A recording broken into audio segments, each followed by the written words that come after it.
Ya, selamat pagi pada mahasiswa peserta mata kuliah Seminar Akuntansi Keuangan dan Perpajakan kelas A. Pada pertemuan ke-9 ini, saya akan menyampaikan materi tentang triangulasi sebagai bagian dari alat penilaian kebenaran atau kredibilitas. Jadi kalau di penelitian kuantitatif mungkin ada uji validitas, kesahan, dan uji realitas atau keandalan. Tapi dalam kuantitatif itu ada salah satu pendekatan untuk menguji kebenaran atau keabsahan atau kredibilitas itu adalah triangulasi. Oke, selamat pagi. Assalamualaikum warahmatullahi wabarakatuh.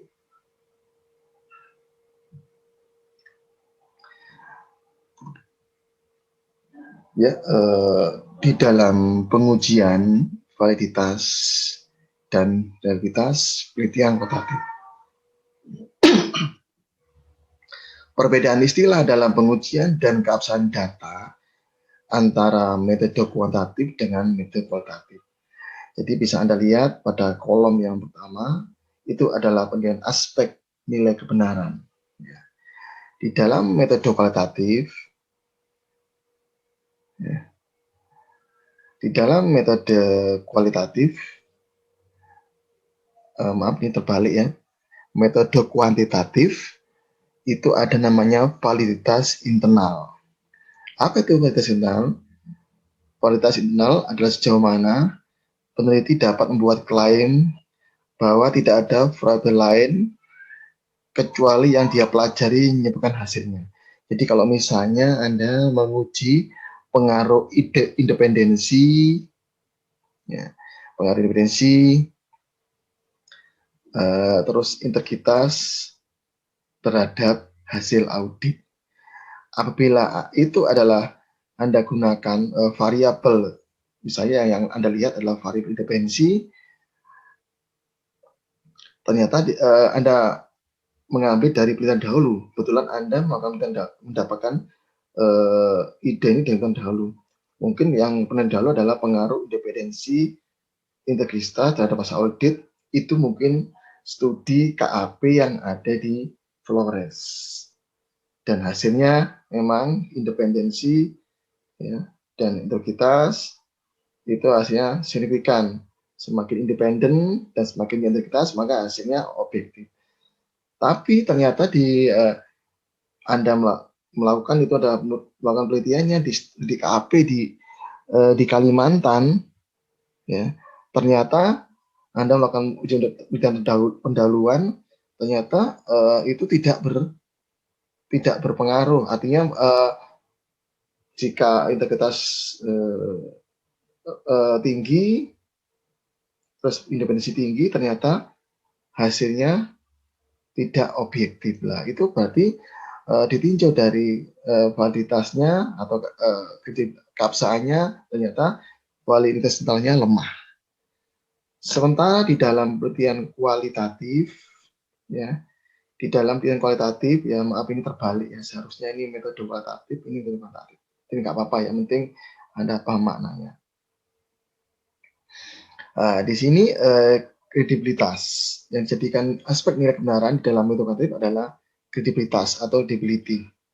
Jadi apa itu kredibilitas? Adalah uji realitas data atau kepercayaan terhadap data hasil penelitian kualitatif. Ya. Jadi ini adalah mengukur tingkat kepercayaan terhadap hasil penelitian datanya penelitian kualitatif. Oke, kita lanjut. Apa saja untuk menguji realitas data? Di dalam uji kredibilitas data itu ada 6 cara. Yang pertama adalah perpanjangan pengamatan. Ya, Anda melakukan kembali ke lapangan, melakukan pengamatan, mau mewawancarai lagi dengan sumber yang pernah Anda temui maupun yang baru. Tujuannya data sudah benar atau tidak berubah. Berarti kalau ini sudah data benar dan tidak berubah, berarti itu adalah ya, credibilities atau credible. Untuk mengetahui bahwa Anda ini benar-benar melakukan perpanjangan pengamatan, maka di sini tentu pembimbing perlu tahu apakah Anda melakukan surat perpanjangan pengamatan. Nah, ini dibuktikan dengan Anda meminta izin lagi, ya, ke akademik, minta izin lagi. Dulu sudah turun lapangan, minta izin, sekarang minta izin lagi untuk mengambil data lagi. Begitu seterusnya. Mungkin nanti ya juga surat izin yang ketiga. Nah, ini adalah surat bukti bahwa Anda melakukan surat perpanjangan pengamatan.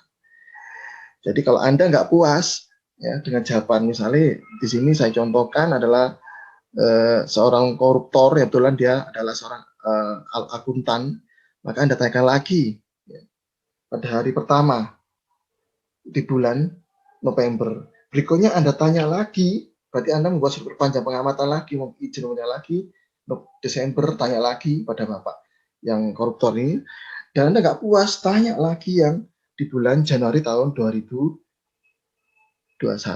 Itulah perpanjangan pengamatan. Yang berikutnya adalah peningkatan ketekunan dalam penelitian. Nah, ini Anda harus melakukan pengamatan secara lebih dan berkesinambungan.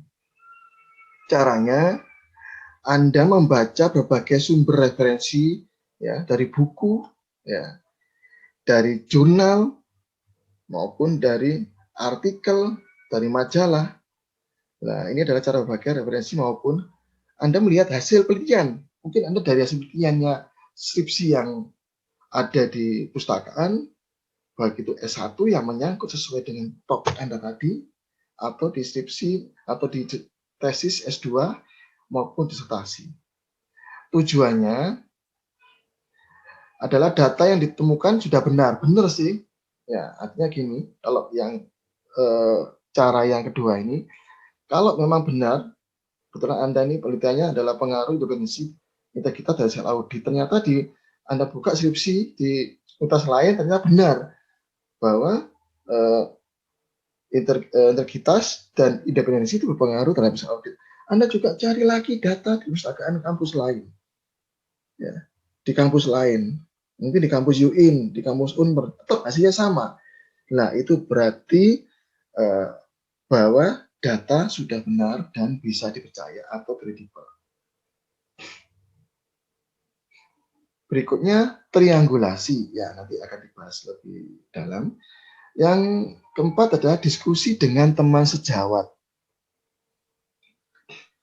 Ya, kebetulan Anda diskusi dengan teman sejawat, berarti Anda kalau jelas yang mengambil topik tadi pengaruh independensi, integritas terhadap hasil audit, Anda harus diskusi dengan teman yang sebidang. Artinya apa? Yang sama-sama konsentrasi akuntansi keuangan yang mengambil topik khusus adalah tentang audit. Ya, karena judulnya tadi kan pengaruh independensi, integritas terhadap hasil audit. Jika jawabannya sama teman Anda, bahwa memang benar, bahwa kalau kita independen, bahwa kalau kita punya integritas atau komitmen, maka pasti kita kalau kita melakukan audit, pasti kita akan objektif, tidak subjektif. Nah, itulah. Jadi teman sejawat. Begitu juga kalau saya sebagai dosen melakukan penelitian tentang auditing, tadi judulnya sama, pengaruh independensi, integritas bahasa audit, maka saya diskusi dengan teman-teman sesama auditor atau sesama pengajar mata kuliah audit.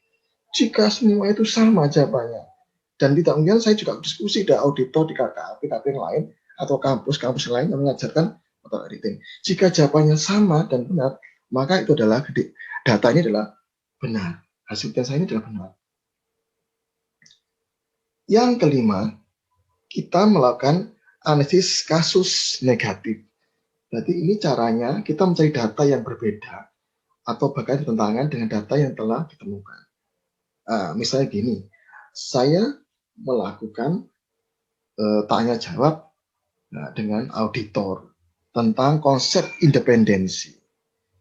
Jika jawabannya dari auditor A, auditor B, C, D, F, G, H, I, J sampai seterusnya, jawabannya itu ya ternyata jawabannya sama semua, bahwa independensi itu adalah kita sikap yang tidak terpengaruh, ya, sikap kita dalam melakukan suatu pekerjaan tidak terpengaruh oleh sesuatu hal. Jadi kita selalu independen, tidak terpengaruh oleh pihak lain, tidak terpengaruh oleh suap ya.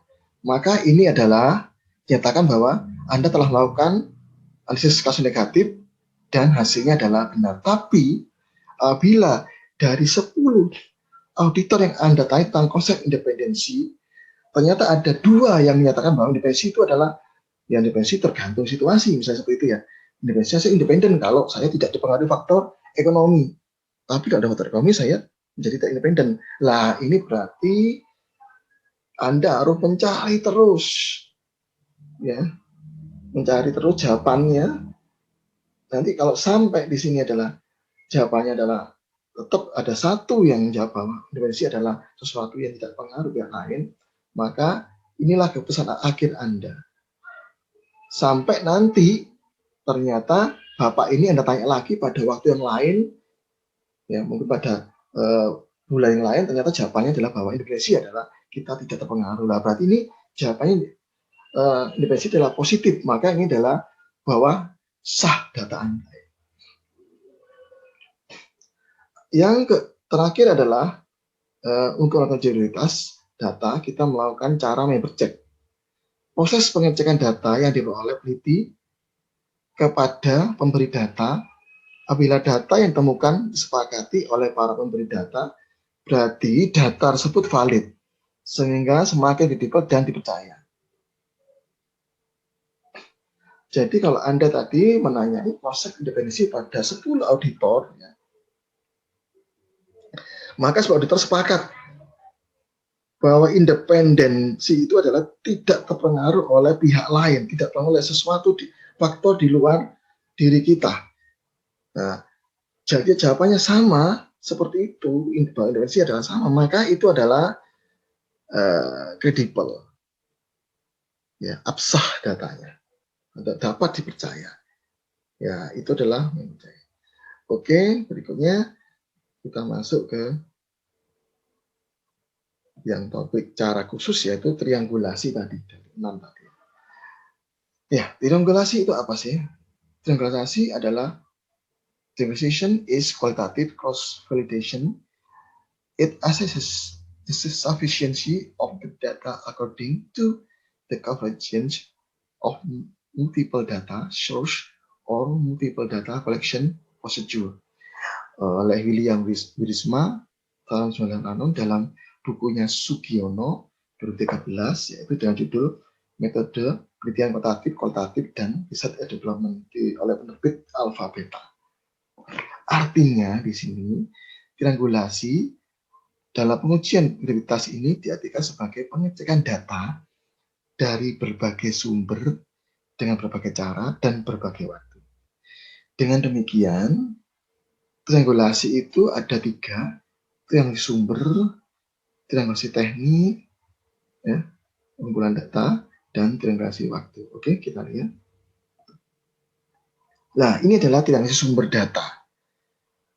Nah, jadi analisis data itu Anda mendapatkan tadi konsep persepsi independensi dari, misalnya dari 5 orang ini.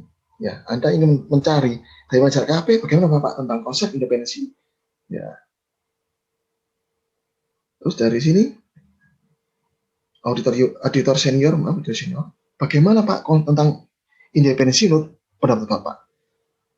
Dan juga Anda mencari data kepada auditor junior yang mungkin masih bekerja dalam batas waktu setahun kurang.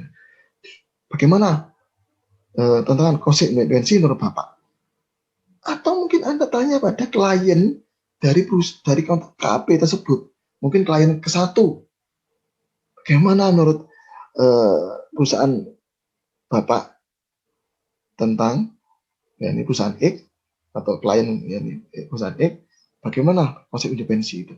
Atau mungkin Anda juga tanya kepada klien kedua dari perusahaan itu, bagaimana tentang konsep independensi? Nah, itu adalah yang sumber data.